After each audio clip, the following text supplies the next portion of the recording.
came across a very interesting article on Scroll In by Ishra Dafari, who criticizes BuzzFeed India. Now, in there they had an article like bemoaning the metro-dwelling 20-somethings. It's saying how there's the new urban poor. They are people who spend a good part of their salaries at keeping up with appearances as opposed to surviving, and that the new urban poor, or the urban poor you haven't noticed yet, are going unnoticed, and that they're very poor victims. What it does is the article written by Dafari actually Daftari criticizes them for actually comparing, middle class, quasi hipsters who spend a lot of money on their appearance to actual poverty in the urban areas. And frankly, he's actually comparing people who have to spend a lot of money to keep up appearances with people who can't get through the month without running out of money trying to survive. These are kids in their early 20s who are living in times of abundance. They have probably not seen a recession. They are young, urbane, educated young men and women who are probably working in jobs that weren't even dreamed of 10 years ago. But somehow they can't make it through the month without running out of their money. Are they trying to keep up with the Joneses or the Kardashians? As an informal survey shows, the monthly salary of those working for over 2 years range between 50,000 rupees and 75,000 rupees. Suffice to say, anyone earning this much is an active contributor to the economy via income and other taxes. This alone puts them in an exalted bracket, just 1.25 crore people, or little less than 1% of India's population pays income tax. No matter what the BuzzFeed article suggests, they are not the 99% of the country. Far from it. Now, poverty is defined as relatively 33 rupees a day in income. These people that are being claimed to be the new urban poor spend about 3 times that on a sandwich. But we're supposed to believe that they're the new urban poor. I mean, the urban poor fall into a terrible trap where they're unable to get out of the situation that they're in. Bills pile up, crazy interest on things for people trying to survive, usually healthcare related. This does not apply to those millennials.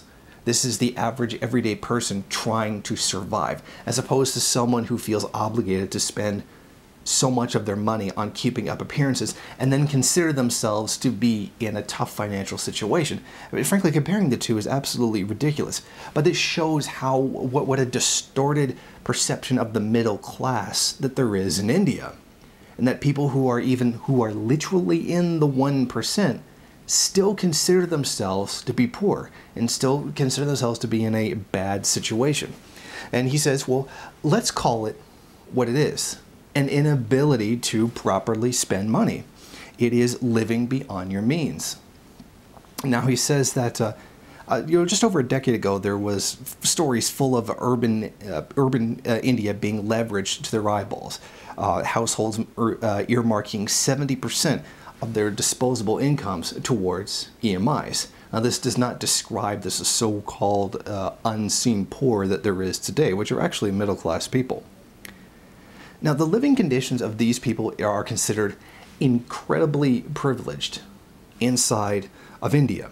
Now, the communists in that country, frankly, they laugh at them for walking around calling themselves, the poor, even calling themselves the oppressed because they're trying to get by, when really they're literally the 1% of the country. And communists there absolutely laugh at them because they're dealing with people who don't even have enough money to buy enough food for the week, not people who are budgeting very poorly because they're trying to keep up with appearances. They consider them a joke, that they don't have a revolutionary potential. And that's frankly true, because these are people who have a supposed birthright to style as well as enough money to get by. It's frankly ridiculous. And here's the point that I would like to add on to that. These people, this 1%, this middle class in India, would still be considered poor by our standards. We have people in the lower class in the first world that are better off than middle class people in the third world, including some of these people. In fact, the income of most of the middle class people in India is less than what a lot of people get on welfare in the first world. And yes, I'm including America in that as well.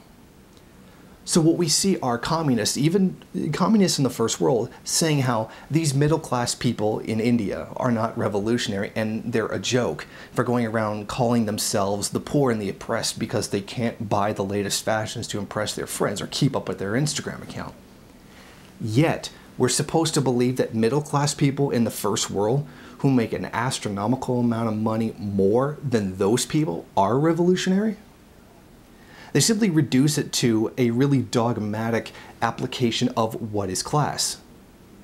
If these people who are poor by our standards aren't considered revolutionary, then how are people who, in our countries, supposed to be considered revolutionaries? 75,000 rupees a year in the first world is nothing. But we're supposed to believe that this person is in the same class and has the same revolutionary potential as, say, a $70,000 a year union construction worker who was, a member of the now defunct New York Maoists, who was running around calling himself like the poor, the exploited, and like the oppressed. I mean, it's frankly ridiculous how they will literally point to somebody who has less than them, say that they're not oppressed, they're not poor, they don't have a revolutionary potential. Well, then point to somebody in the first world who has astronomically more wealth, and then say they have a revolutionary potential. All of Marxist history shows us that it has always been the more oppressed, the more backward, the more poor who have been the revolutionary class, not the more advanced sections. Marx claimed that it would be the industrial working class of the advanced nations who would lead the way to revolution. But as we've seen from history, this is not what has happened. In fact, Lenin lamented many of the workers in the advanced countries as not having a revolutionary potential and called many of them just frankly complainers.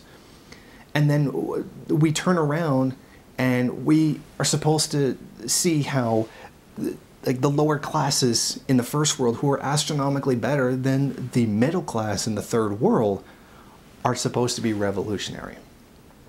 This not only shows the really distorted perception of class that India has, but the general distorted perception of class that the people in the first world have as well. The first worldist line, which is frankly out of date and does not really correspond with reality. What we are looking at is a very real thing, and frankly an outright hypocrisy by many communists in the first world who would not consider these middle-class people in India to be oppressed and exploited, but that would count here. And it frankly doesn't make any sense. While what this man is saying is absolutely true, we should also consider how that affects our perception of class in the first world, particularly as with regards to us being Marxists. Thank you for watching. Why don't you go ahead, rate, comment, subscribe, and share on various social media. And if you want, you can head over to my Patreon page and show your support. Or you could head over to the MRN bookstore and check out some of the latest books available.